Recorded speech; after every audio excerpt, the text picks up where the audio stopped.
Hi, I am Carmela Faye Domingo, BSIT 2D. Poultry system focusing to hydrate and feed chickens in the farm. Introduction.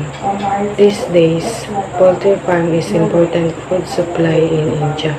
Development of this system, automatic feeding system can be very useful in the expansion of this poultry industry.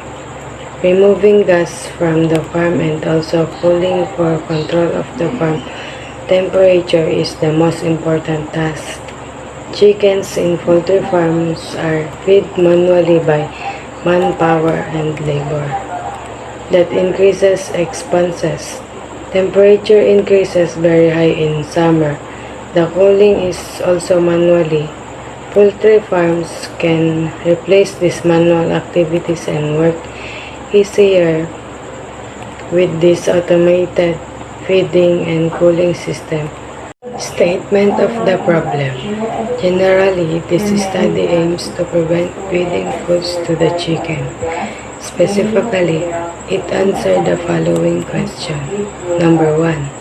What are the advantage and disadvantage of poultry system focusing hydrated and feed chickens in the farm? Number 2. How do users manage the poultry system focusing hydrate and feed chickens in the farm? And number 3. How poultry system focusing hydrate and feed chicken in the farm to help you? Significance of the study.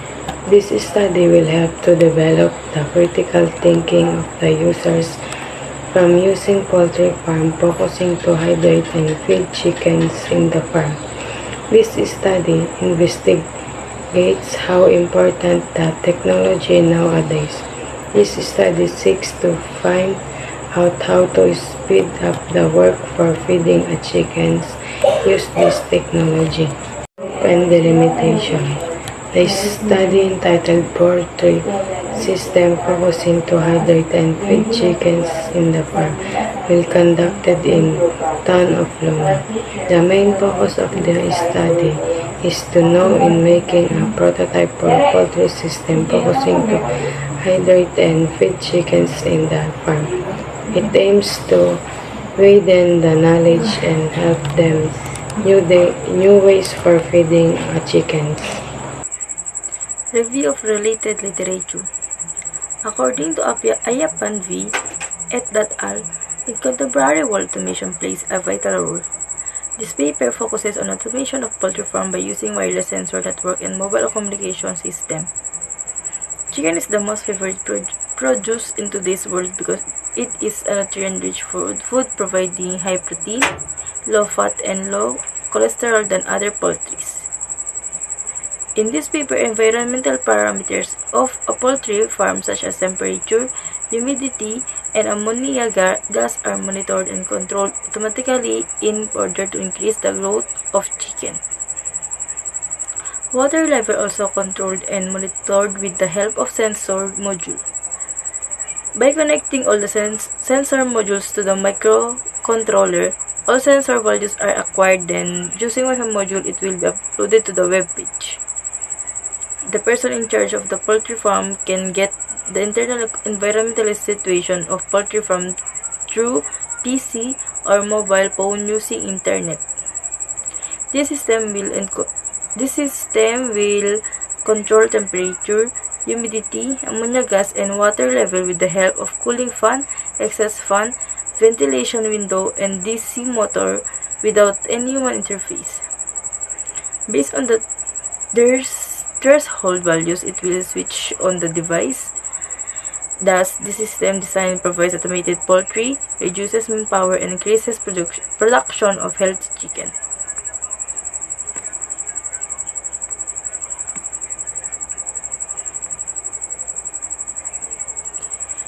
This work aims to provide details on how to build an automated environment control poultry management system, or ECPMS, using low-cost commodity hardware and open-source software.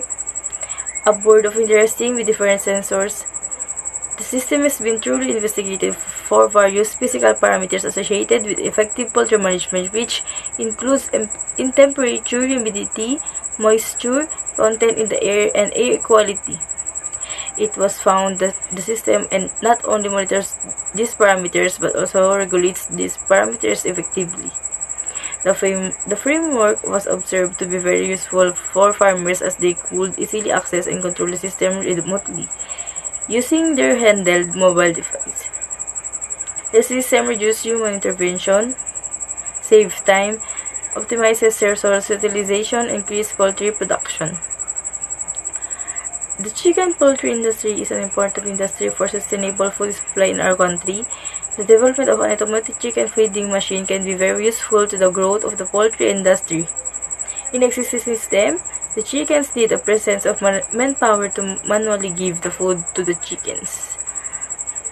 The use of proposed system can replace the worker for feeding the chicken, thus overcome the labor problems in the industry and introduce a semi-automatic process in the poultry industry. The proposed system can be applicable in poultry farm and agriculture sector. In poultry farm, it is used to feed the food in container, maintain the temperatures in water, sprinkle, remove the gas using soil mixture, and in agriculture it is used to preparation of soil, spraying to plants, fertilizer to plants. Through this proposed system, it will be helpful to the user. Chicken poultry industry is an important industry for sustainable food supply in our country. Several innovations and inventions have been developed to improve the healthiness of chicken and coop that lead to possibly high production of chicken meats and eggs. Consequently, the development of an automatic chicken feeding machine can be very useful to growth of the poultry industry. This machine can replace the worker for feeding the chicken, thus overcome the labor problems in the industry, and introduce a semi-automatic process in the poultry industry. The feeding machine for chicken is using an Arduino Uno board as its main controller. In this machine, it has two main parts. First, an Arduino to control servo motor from storage to food container. And the second part is an Arduino to control the temperature sensor for the freshness and the chicken food. This helps to improve the environment in the coop while reducing labor costs, saving food on chicken feeding on time, control the temperature sensor for the freshness of the chicken food, and avoid contaminated food from chicken feces and insects. International poultry breeding and feed companies operate in many developing countries and have established large-scale commercial farms in a significant number of them. The housing and equipment used make it possible to exert considerable control over the climate provided to the birds, but such houses are expensive to build and operate and require a large turnover of birds to make them viable. Owing to the lower construction and running costs, and small-scale commercial housing is popular in developing countries. By far, the most prevalent poultry farming system in many developing countries is the small-scale scavenging system, which usually involves only very basic, if any, shelter for housing birds. Large-scale commercial farms, commercial houses in developing countries are clear sponsors with litter on the floor for meat birds or cases for laying hens. The commercial chicken mass industry in some developing countries is vertically integrated, with single companies owning feed mills, breeder farms, hatcheries, and processing plants. Arrangements typically involve agreements in which the farmer or landowner provides the housing, equipment, and labor, while the company provides the chickens, feed, medication, transport, and supervision. For controlled environment, housing of layers, multi-tier cage systems are common. Most large-scale commercial farms use and controlled environment system to provide ideal thermal environment for the birds. Or Glatz and Bola 2004. Hello everyone, I'm Angeline P. Miguel and I'm here to present the methodology of our study. Research design. This study utilized the capstone research project design in order to determine the poultry system focusing to hydrate and feeds chicken in the farm. To acquire results, the researcher made use of descriptive questionnaire and quantitative survey question to obtain information. Participants of the study. This study will be conducted in the town of Luna. The participants will be 5% population of the town of Luna. Sampling technique. The researcher make use of systematic sampling in acquiring information from the participants. Sample size. The sample size would be 5% population of the town of Luna, which has a population of 19,326. Data collection methods and procedure. They have undertaken an assessment through questionnaire if the user aware with the use of poultry system focusing to hydrate and feeds chickens. Data analysis methods. The researcher makes use of both qualitative analysis and quantitative analysis to acquire data from the participants. This is the software methodologies of our study.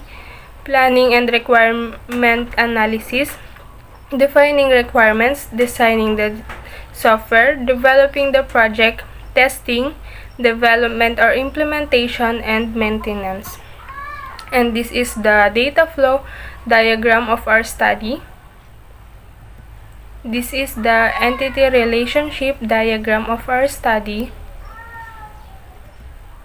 Feasibility study. Over the years, technological advances have begun to make the job easier. They prevent many electronic devices that could replace man-made jobs such as farming, transportation, computers, and many other inventions that make human life easier.